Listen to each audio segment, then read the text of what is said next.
Este es un programa de Vive TV Chile.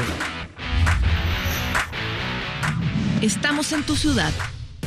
Miramos tu realidad. Panorama 15. La voz de las regiones.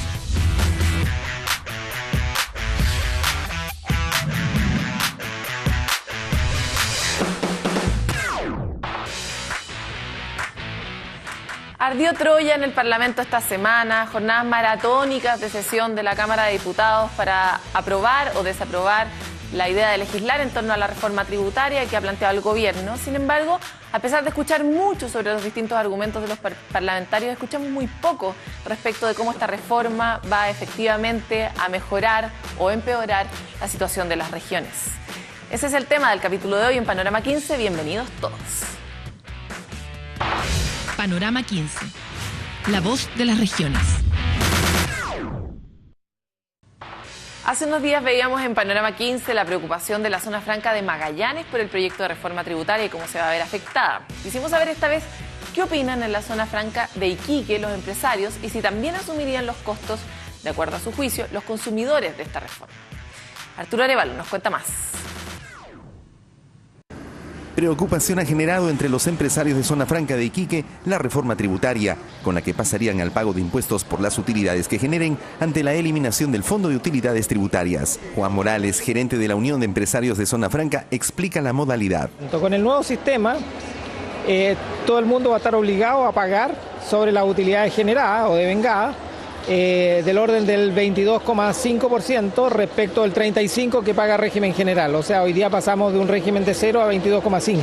El impacto de la reforma tributaria en Zona Franca es relevante por cuanto se aplicaría a una de las palancas de desarrollo más importantes de la región. Nosotros hemos hecho ver a nuestros parlamentarios, le hemos enviado como asociación de usuarios, le hemos enviado algunas propuestas que esperamos que sean acogidas y que ellos lo puedan defender en el Parlamento. Indicó además que de proceder la reforma tributaria, esta implicaría un alza en esa proporción en el precio de los productos. Pero Zona Franca tiene un contrato de concesión hasta el año 2030 y exime el pago de impuestos a los usuarios por las utilidades que obtienen. Así lo indica el artículo 5 del documento, que señala que se mantienen inmutables los tratamientos tributarios desde el año 1990 hasta el año 2030, mientras dure la concesión para la SOFRI y sus usuarios, dice.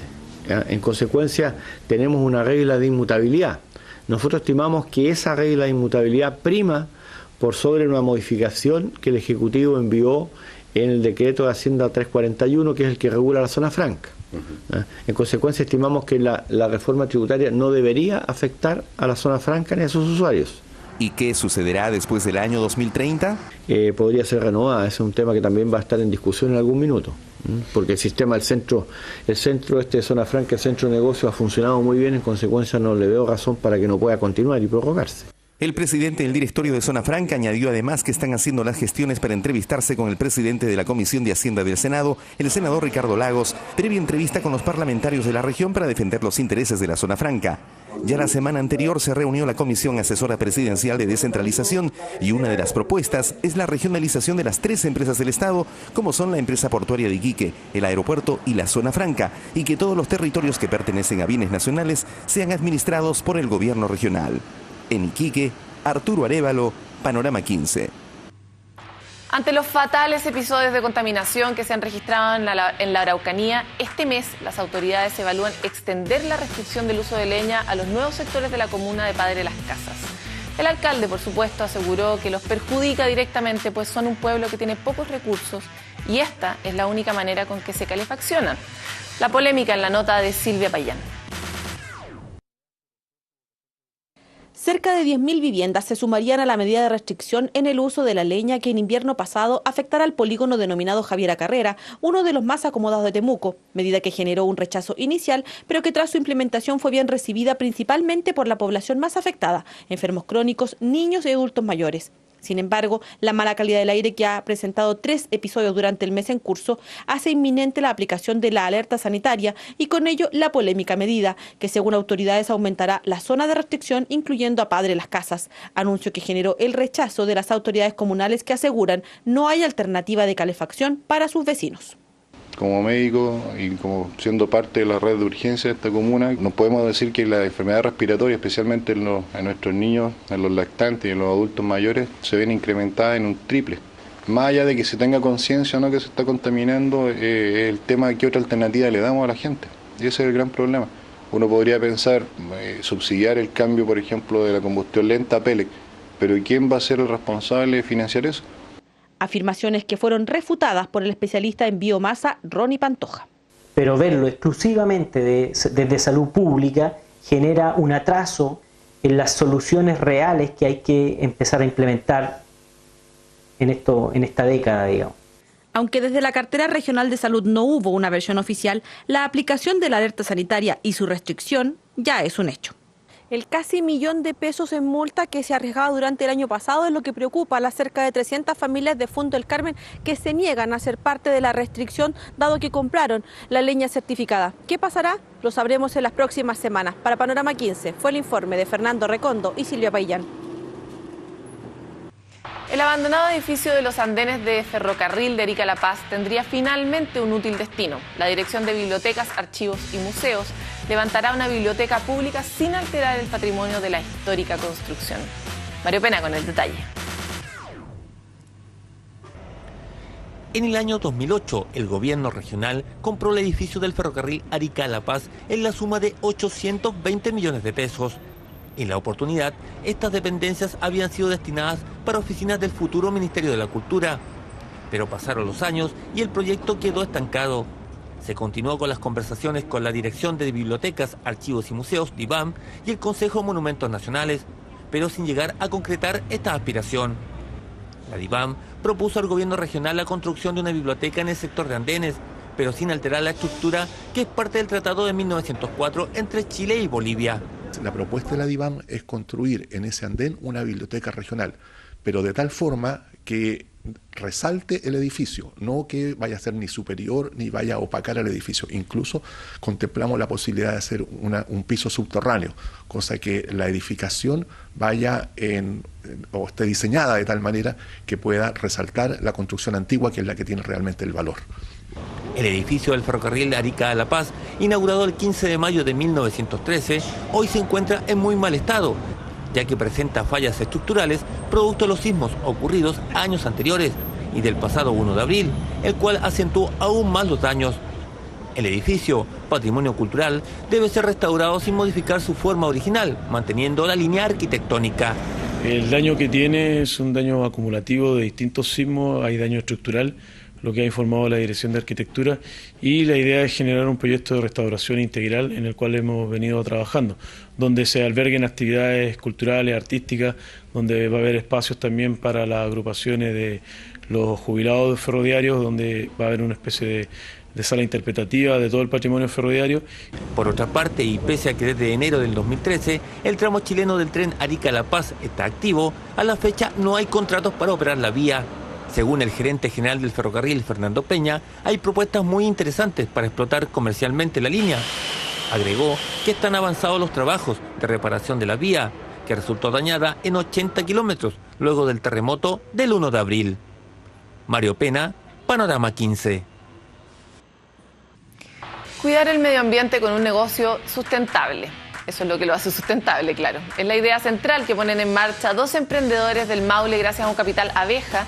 Logran reciclar y buscan ampliar sus redes en Talca. Claudio Aguilar con esta iniciativa verde. Con la idea de generar un cambio en la conducta de los habitantes de Talca, dos amigas se reunieron para decidir cómo es que cuidarían el medio ambiente que les entregarán a sus hijos y nietos. Así nace Recicla Plus, una empresa que hoy se dedica al reciclaje de botellas plásticas, de bebida, jugos y agua mineral desechable. Pero como todo inicio no fue lo que esperaban, no se ha masificado el concepto de reciclaje en la capital regional. Sin embargo, esta idea ha tenido un efecto positivo.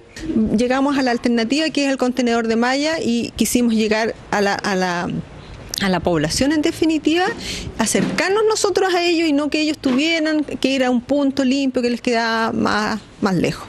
Sin un peso en los bolsillos, buscaron ayuda. Tras golpear muchas puertas, conocieron el programa Capital Abeja de Cercotec, perteneciente al Ministerio de Economía, que les entregó el aporte inicial para alcanzar el primer peldaño de sus aspiraciones. el capital abeja es una tremenda herramienta de apoyo al emprendimiento femenino porque les entrega los recursos necesarios para poner en marcha un negocio. Los primeros intentos no dieron resultados. La idea es vincular a los habitantes de Talca y así es como se fabricaron los nuevos contenedores para llegar a todas partes de la ciudad con el mensaje de reciclar. Así como lo hacen estos niños de la Escuela de Lenguaje Integralén, son cientos los talquinos que han optado por el reciclaje, apoyando iniciativas como las de estas emprendedoras de Recicla Plus. A diario, los más de 90 contenedores repartidos por toda la ciudad son retirados para trasladarlos hasta una bodega que comparten con otra empresa y así continuar con el proceso del reciclaje que les permita llegar a los 5.000 primeros kilos que serán vendidos en Santiago. Vine una mañana como a probar el trabajo y me quedó gustando porque es práctico, no es monótono, uno no está haciendo todo el rato lo mismo y sirve para el ingreso que necesita uno. La ciudad ha sido invadida por los contenedores de reciclaje, los que han tenido una gran aceptación, por lo que ya se trabaja en aumentar su presencia, no solo para hacer más sustentable el emprendimiento, sino que contribuir de mejor forma al cuidado del medio ambiente. Claudia Aguilar, Miguel Gómez, Panorama 15. Como siempre aterrizan las informaciones de nuestro medio asociado, los diarios ciudadanos de la red Mi Voz. Comenzamos con una interesante noticia en el norte del país. En Arica está en evaluación la implementación de un centro de salud municipal para mascotas. La idea se enmarca en un grupo de medidas que busca dar solución a los diferentes problemas de salud que sufren los perros y otras mascotas en la región. De concretarse la idea, este sería el primer centro del país de este tipo. Buscan más información en elmorrocotudo.cl. El amaule.cl nos cuenta que en Linares se inauguró el nuevo centro de reinserción social. El recinto, que tiene 700 metros cuadrados y significa una inversión de 96 millones de pesos, beneficiará a cerca de 1.000 ciudadanos de la comuna que han cometido delitos, pero se encuentran cumpliendo penas alternativas a la privación de libertad. Atentos en Osorno porque en Rahue Bajo continuará este fin de semana la campaña Osorno Ciudad Más Limpia 2014. La iniciativa que ejecuta el municipio local irá en beneficio de los vecinos residentes del sector, quienes tendrán la posibilidad de eliminar de forma gratuita sus desechos como chatarra y electrodomésticos que están en desuso. En elbacanudo.cl puedes encontrar mucha más información si estás interesado.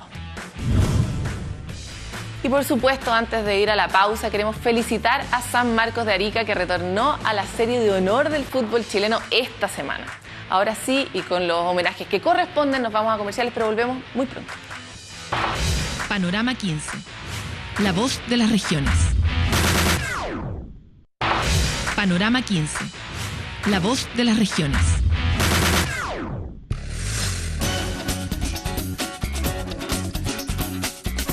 Jornadas maratónicas en el Congreso a propósito de la ley tributaria. Hemos tenido una semana muy difícil en la que se han planteado muchas objeciones a cómo los diputados han enfrentado o no la discusión en torno a esta reforma. Así que hoy día estamos con Vlado Mirosevich, diputado por Arica y Parinacota. Muchas gracias por estar con nosotros, Vlado. Hola Paloma, encantado de estar en este gran programa. Vlado, partamos por el principio. La sensación de la ciudadanía en general es que la reforma se aprobó un poquito express. Eso, de alguna forma, se les va a devolver a ustedes, los diputados, porque es una reforma en torno a la cual hay muchas expectativas. Las regiones en particular tienen una gran expectativa en torno a la reforma que por ahora nadie ha atendido necesariamente. ¿Cuál es tu sensación de cómo se ha dado esta discusión? Bueno, tú lo dijiste, ¿no? Fue una reforma que se envió muy rápidamente. Este sistema es muy presidencialista. Los diputados en esto tenemos más bien que aprobar o rechazar, pero hubo poco espacio para que el gobierno tomara parte de nuestras indicaciones, ¿no? Yo me quedé con la sensación de que fue todo muy rápido y donde, por ejemplo, las regiones no tuvimos mucho que participación en cuanto a que los tributos se queden también en nuestras regiones, ¿no? Yo siento que la reforma fue un poco apresurada a propósito del 21 de mayo, y si bien comparto el espíritu general de la reforma, creo que no es la manera de discutir una cuestión tan relevante como los tributos, ¿no es cierto?, los impuestos. Yo quedé con una mala sensación en general, contento porque fue un día histórico que se aprobara esta reforma, que nos pone, ojo, nosotros hoy día somos de los países que menos paga impuestos en el mundo. Lo único que hace esta reforma es ponernos en el grupo de los países medios. Tampoco somos de los países que más va a pagar, sino que simplemente nos ponen en los países medios. Y yo comparto esa posición y creo que esto tiene que ver con educación gratuita y otras demandas que son súper necesarias para que Chile siga creciendo. Sin embargo, la manera en la que se hizo no me gustó para nada. En particular, las regiones y la región de Arica y Parinacota tiene una permanente demanda de que, por favor, si se generan proyectos grandes que generan externalidades negativas para las personas que allí viven, al menos los tributos reparen de alguna forma eso o ayuden a contener esas externalidades. Sin embargo, eso está en el diálogo, pero no está en la reforma. ¿Cómo ustedes ven un camino para poder asegurar que las regiones y a quienes ustedes representan puedan finalmente obtener lo que merecen? Sí. En Arica, justamente con un grupo de organizaciones ambientalistas, construimos una propuesta que tiene que ver con los impuestos verdes. En esta reforma tributaria el gobierno introdujo los impuestos verdes en el artículo 5 y dice que si una empresa contamina tiene que pagar, que es como el gran principio que hay en toda la legislación del mundo. Quien contamina, paga. Y nosotros le quisimos proponer al ministro de Hacienda una propuesta ecorregionalista. El que contamina paga, pero paga no en Santiago, paga en la región donde contaminó, porque ahí es donde se tiene que hacer la mitigación. Entonces, si es que tenemos en Arica, por ejemplo, una industria pesquera que contamina la ciudad, bueno, que esa plata que tiene que pagar de ese impuesto verde, que quede en la región, porque nosotros somos los que tenemos que mitigar eso. No tiene mucho sentido de que la recaudación de ese impuesto se vaya para Santiago, ¿no? Y en ese contexto, si bien me parece bien los impuestos verdes, yo voté a favor de ese artículo, creo que la recaudación de esta reforma tributaria es absolutamente centralista. O sea, se recauda más, pero se recauda para Santiago, no para las regiones. Entonces ahí es donde intentamos convencer al ministro, no fue mal, para que la plata quedara en las regiones, ¿no? Ahora hay una comisión asesora presidencial para la descentralización y el desarrollo regional andando. Esa comisión va a entregar sus resultados en septiembre y en teoría las sugerencias que de ahí surgen en torno a lo tributario y a todos los otros temas que abordan la descentralización en general, se supone que son para que la presidenta los vea y los implemente. ¿Qué pasa con la temporalidad de la discusión de la reforma tributaria? ¿Cómo vamos a poder hacernos cargo de esas sugerencias que lógicamente van a hacer que los tributos queden en las regiones, etcétera? ¿Cómo ven ustedes una salida o cómo ven ustedes una salida a esas soluciones, digamos? Lo conversamos con varios ministros y ellos dicen esta reforma tributaria tiene un tiempo distinto a lo que nos va a decir esta comisión de descentralización. Lo que va a pasar ahí es que esta reforma tributaria se aprobó en la Cámara, después va al Senado, se va a aprobar y después nos van a llegar las recomendaciones pro regiones. El compromiso que tuvimos del gobierno, de algunos ministros, es que una vez que lleguen esas recomendaciones pro regiones, tengamos una ley especial para que, por ejemplo, una ley de rentas regionales, para que la plata quede en las regiones, no como sucede hoy día. Y el gobierno está dispuesto a abrirse a esas recomendaciones. Yo espero, y espero no solamente por el bien del gobierno, espero por el bien de las regiones, que se escuchen estas demandas. De lo contrario, ¿qué va a pasar? Va a venir una gran revuelta en las regiones, de decir, ¿hasta cuándo vamos a esperar especialistas? ¿Hasta cuándo vamos a esperar que Arica está abandonada? No hay tiempo que esperar, ¿no? Yo creo que el gobierno tiene que, una vez le lleguen esas recomendaciones de la Comisión Valenzuela, espero que actúe rápidamente. Si es que no lo hace, yo tengo la sensación, y no es una amenaza ni nada menos, es algo que yo me toca constatar todos los días en Arica, va a haber una gran revuelta para que los territorios participen también de la riqueza que producen, ¿no? Nosotros también creemos lo mismo en todo caso, no es tan subjetivo. Es un diagnóstico compartido. Y esto no tiene que ver con estar a favor del gobierno, estar en contra del gobierno, esto tiene que ver con que... Con un hastío regional en el fondo. Hay durante mucho tiempo una rabia acumulada que alguien tiene que poner el cascabel al gato. Arica tiene 40 años de abandono. Si uno mira Tacna, por ejemplo, Tacna es el ejemplo de una ciudad que en 2 décadas ha crecido al doble de Arica, que tiene comercio, que tiene industria, que tiene turismo. ¿Cuál es el diagnóstico ahí? Porque el dolor de Arica-Tacna es algo que basta ir a la plaza de Arica para conocerlo, ¿verdad? Todo el mundo habla de esa diferencia y de cómo Tacna creció en relación a Arica. ¿Qué fue lo que se hizo ahí bien, que ustedes observan y aplauden y que les gustaría que se replicara en Chile para poder tener una ciudad mejor y más desarrollada? Sí. Perú atinó con las regiones. En un determinado minuto dijeron esto va a ser una política de Estado. Que Tacna tenga una política de fronteras vivas, que nuestras fronteras, la manera de ejercer la soberanía, sea a través de mayor población, de desarrollo económico, porque eso es reputación internacional, tener las fronteras no abandonadas como las tiene Chile. Y eso fue una política de Estado que ha trascendido los gobiernos de turno. Entonces yo creo que en eso Perú ha demostrado ser un país más serio que Chile, porque dice, esta es la dirección, y la mantiene hasta el final, más allá de que cambie colores políticos distintos. Eso le falta a Chile, una mirada a largo plazo. ¿Por qué son capaces de plantearse una mirada y mantenerla? Porque en teoría nuestros presidentes también hablan de las miradas de largo plazo, pero con el cambio del sistema político como está construido es súper difícil mantenerla. Sí.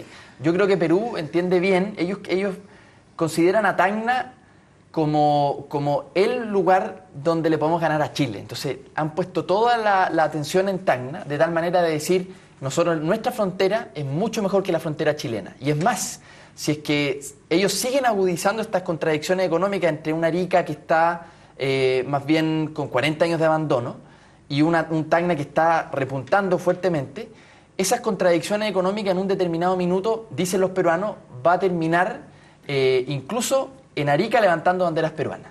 Eso lo dice el Estado peruano, ese es el objetivo, ¿no? Yo siento que Chile aquí se pierde una tremenda oportunidad de no tener una mirada geopolítica. Esto le ha faltado, no es una crítica a este gobierno o al anterior, esto es una crítica general al Estado. El Estado en Chile es centralista, es el más centralista de América Latina, y mientras no entienda de que los territorios de frontera son relevantes, la verdad es que no vamos a tener profesionales en los hospitales, porque nadie se va a ir para Arica porque sí, tienen que haber incentivos, y me parece que ahí es donde el gobierno de la presidenta Bachelet tiene que hacerse cargo de una demanda histórica, ¿no? Y yo tengo fe que lo va a hacer. Si es que no sucede, créeme, Paloma, yo voy a ser el primero en marcar los puntos sobre la I y en denunciar esta situación que se mantiene hace mucho tiempo ya, ¿no? Tenemos una situación, quiero ayudar a que se comprenda un poco el punto, porque más allá de quién tiene la mejor frontera, que podría ser una competencia chiquita o medio infantil, ¿cuál es la importancia que tiene tener una ciudad fronteriza desarrollada? O sea, por ejemplo, hablando del potencial, la potencial apropiación del puerto de salida por parte de Tacna, de, por ejemplo, los canales comerciales, o sea, como ayúdanos a entender un poco por qué es importante que Arica crezca más allá de que es importante porque es bonito que todas las regiones crezcan, digamos. Claro. Arica tiene una importancia estratégica y geopolítica. Por lo tanto, Arica debiese aspirar a tener uno de los puertos más grandes del norte, un megapuerto, no como tenemos hoy día, que si bien ha crecido, y hay ya muchos proyectos quedó chico. Eso. Hay muchos proyectos, pero es mucha plata. Entonces ahí es donde el Estado tiene que apañar a la región y decirle, sí, tu vocación va a ser una vocación de servicios logísticos o portuarios, porque Arica tiene una vocación internacional, indudable. ¿Dónde estamos ubicados, no? Debiésemos aspirar a que la carga brasileña saliera por Arica, pero para eso necesitamos un buen puerto, ¿no?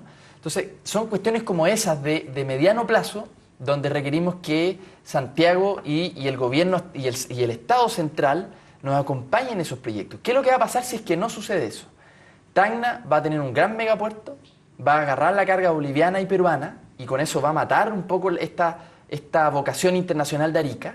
Ya no han ganado en comercio, ya no han ganado en turismo y en servicios. Entonces, siento que este tipo de decisiones hay que tomarlas rápidas. Si uno le pregunta a un presidente de Chile, ¿qué imagina de Arica en 15 años? Probablemente no va a saber qué responder.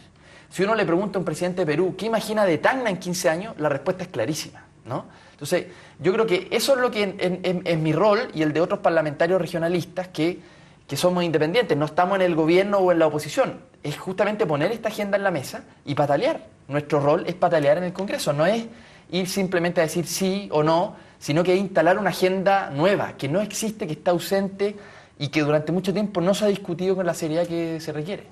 Lau, ustedes, digo, tú y tu equipo, implantaron el tema de las mineras y de cómo las mineras estaban fuera de la discusión tributaria. Sí. Avancemos sobre eso. ¿Por qué son los grandes ausentes? ¿Qué pasa? A nadie se le puede pasar no meter a las mineras en la reforma. Esta reforma tributaria, nosotros decíamos en el Congreso, no se trata de ser de izquierda o de derecha. Esta reforma tributaria es una tarea nacional, de unidad nacional. Chile tiene que terminar con la desigualdad, porque de lo contrario no es viable nuestra democracia, nuestra estabilidad, el libre comercio, en fin. Necesitamos esta reforma tributaria. La pregunta es, si es que esta es una tarea nacional de todos, ¿por qué vamos a excluir a las mineras?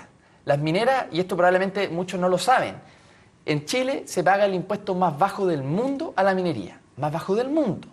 Y por otro lado tienen las rentabilidades más altas del planeta, o sea, es inversamente proporcional. Pago poco impuesto, pero tengo la rentabilidad más alta del mundo. Por lo tanto, nos parece eso algo anormal y muy raro que el gobierno no lo haya querido incorporar en la reforma tributaria. Es cierto que las mineras van a pagar más con esta reforma tributaria porque todas las empresas van a pagar más, del 20 al 25 de la utilidad. Eso es cierto. pero la gran minería debiese tener un impuesto específico más alto, ¿no?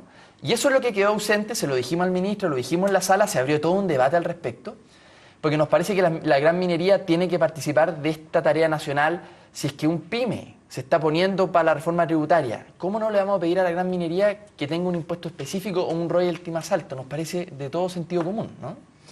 Hay mucho miedo en la clase media y en los pymes justamente de que esta reforma termine siendo muy difícil para ellos de enfrentar.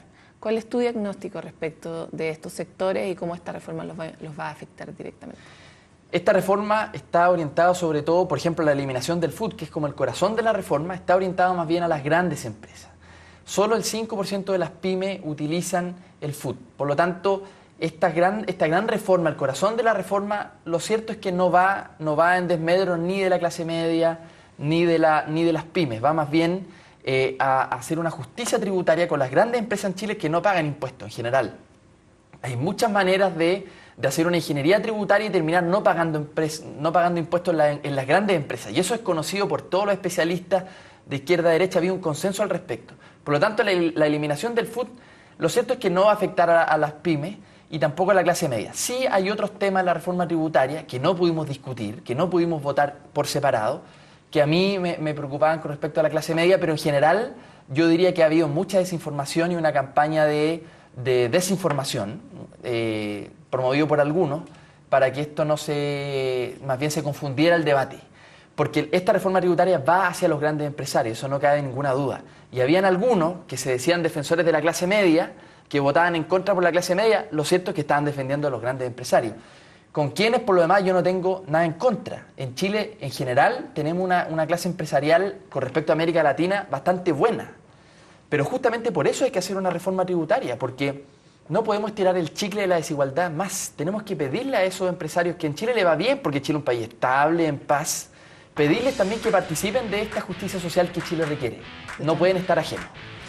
Como siempre se nos acabó el tiempo, pero estamos muy contentos de que haya podido estar acá. Así que esperamos volver a tenerte aquí en Panorama 15. Bien, Paloma, muchas gracias. Hasta aquí llega este capítulo. Tratamos de meternos desde las regiones en una reforma que ha olvidado a las regiones por ahora, para poder cobrar en el momento que corresponda estos compromisos que se hacen. ¿Va a haber una ley o no va a haber una ley que se haga cargo de los temas que le importan a las regiones, que las platas queden en las regiones para que se puedan construir de una mejor forma? Ojalá. Nos vemos en el próximo episodio.